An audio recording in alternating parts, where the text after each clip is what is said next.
दोस्तों 67 BPSC mains की तैयारी करना और हुआ आसान। कैसे हुआ आसान?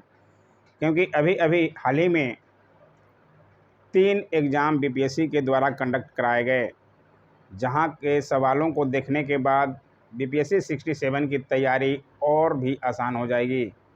ठीक है, मैं पहले भी ऑडिटर के सवाल डाल चुका हूं, डबल एओ के सवाल डाल चुका हूं। आज सीडीपीओ के सवाल लेकर आए हैं। ठीक है, उसको भी देख लीजिए। जीएस 1 के किस तरह के सवाल पूछे गए थे। ठीक है, ज़्यादातर बच्चों का दिक्कत होता है करेंट अफेयर्स में।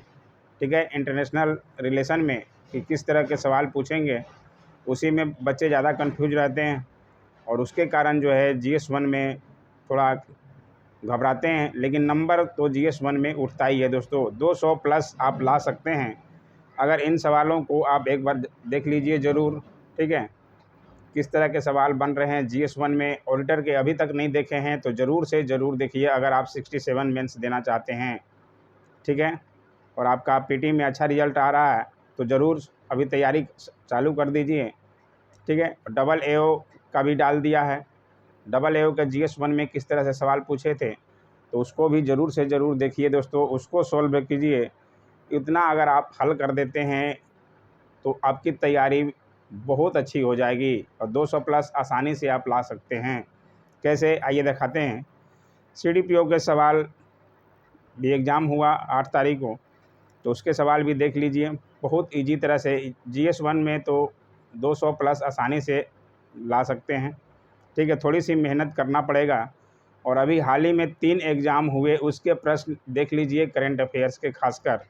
ठीक है, ये देखिए पहला प्रश्न था 1857 ईस्वी के संथाल विद्रोह के कारणों, परिणामों और महत्व को उजागर कीजिए, जो कि बहुत ही इजी प्रश्न है। ठीक है, और ये अधिकतर सब बच्चों को लगभग पढ़ना ही है और यहाँ से ही शुरुआत होती है लगभग। ठीक है ना, तो ये जो ज़रूर करेंगे। तो आप सवालों को देख लीजिए 67 वाले अगर हैं तो किस तरह के सवाल बन रहे हैं।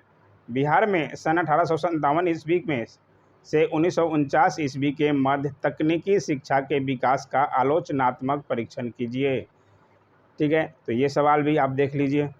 और ऑडिटर और डबल एओ के सवाल नहीं देखे हैं तो जाके प्लेलिस्ट में जाइए और आराम से देख लीजिए। ठीक है ना, बहुत मज़ा आ जाएगा दोस्तों तैयारी में। भारत छोड़ो आंदोलन में बिहार की भूमिका का मूल्यांकन कीजिए। ठीक है, ये प्रश्न भी बना था। और यहाँ देखिए पटना कलम चित्रकला का विस्तार से विवेचना कीजिए और मौर्य कला का भी पूछ दिया। मौर्य कला तो दोस्तों ऑडिटर में भी पूछा, डबल एओ में भी पूछा और सीडीपीओ में भी पूछा। ठीक है, तो इसको ज़रूर ध्यान रखिएगा।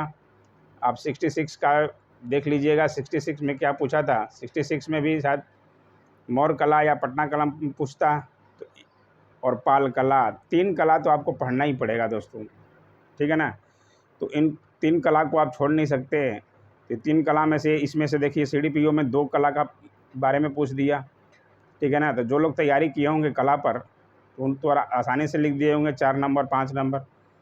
ठीक है, आइए देखें अब छठा सवाल। यहाँ से भी इजी प्रश्न पूछे गए थे। चंपारण सत्याग्रह, पाल कला, देखिए यहाँ भी पूछ दिया, यानी कि तीनों कला यहाँ पर पूछ दिया है। सीडीपीओ के एग्ज़ाम में तीनों कला पर पूछ दिया है। मधुबनी पेंटिंग्स भी उतना मायने नहीं रखता, लेकिन 3 जो है मौर्य कला, पटना कलम और पाल कला, ये ज़्यादा मायने रखता। और यहाँ देखिए तीनों पूछ दिया सीडीपीओ में। चंपारण सत्याग्रह, पाल कला, स्वतंत्रता संग्राम में गांधी जी की भूमिका, ये सवाल ऑडिटर में भी पूछा था। शैक्षणिक विकास में टैगोर की भूमिका, टैगोर पे पूछा था। ठीक है, ऑडिटर या डबल एओ में। तो इस तरह के सवाल बनते हैं। अब आइए देखते हैं आपका जहाँ से आपको प्रॉब्लम होता है। ठीक है, खंड 2 इंटरनेशनल रिलेशन से, यानी करेंट अफेयर से। ठीक है, उसके प्रश्न देख लीजिए। हाईलाइट में था कि रूस यूक्रेन तो आएगा ही और सब में लगभग पूछा है। और श्रीलंका संकट, देखिए यहाँ पे पूछ दिया। श्रीलंका में वर्तमान राजनीतिक, सामाजिक, आर्थिक स्थितियों के लिए जिम्मेदार दशाओं का विस्तार से मूल्यांकन कीजिए। ठीक है, तो उम्मीद है 67 वाले भी ज़रूर तैयारी करेंगे, खासकर रूस यूक्रेन और श्रीलंका संकट। ठीक है, I2 U2 ज़्यादा ये सब है, क्वाड, ये सब तो पढ़ना ही पड़ेगा दोस्तों मेन। अमेरिकी डॉलर की तुलना में भारतीय रुपये के मूल्य में आ रहे ह्रास का भारत की अर्थव्यवस्था पर पड़ने वाले प्रभावों की समीक्षा कीजिए तथा रुपये के मूल्य की पुनर्प्राप्ति के संभावित उपायों को सुझाइए। ठीक है। और 9वां है, हिंद प्रशांत क्षेत्र क्यों अत्यंत महत्वपूर्ण है। इस प्रदेश का क्वाड देशों की व्यूह रचना की व्याख्या कीजिए। क्वाड तो के बारे में पढ़ना ही पड़ेगा। क्वाड में 4 देश आते हैं, तो इनको तो आप नज़रअंदाज नहीं कर सकते दोस्तों। ठीक है। और आसानी से आपकी तैयारी हो जाएगी अगर आप इन तीनों ऑडिटर, AAO और CDPO के सवाल आसानी से देख लेते हैं और उनको हल करने की कोशिश करते हैं। आपकी तैयारी 200 प्लस वाली आसानी से हो जाएगी दोस्तों। ठीक है। ये देख लीजिए, क्या वैश्विक शांति के लिए संयुक्त राष्ट्र संघ को अधिक सशक्त करने का समय आ गया है। विस्तार से विवेचना कीजिए। और 11वां प्रश्न था, बिहार राज्य के लिए प्राकृतिक आपदाओं से अपेक्षित राहत पाने के लिए कोई उपयुक्त योजना नहीं है। इस संबंध में एक औचित्यपूर्ण योजना प्रस्तुत कीजिए। ठीक है।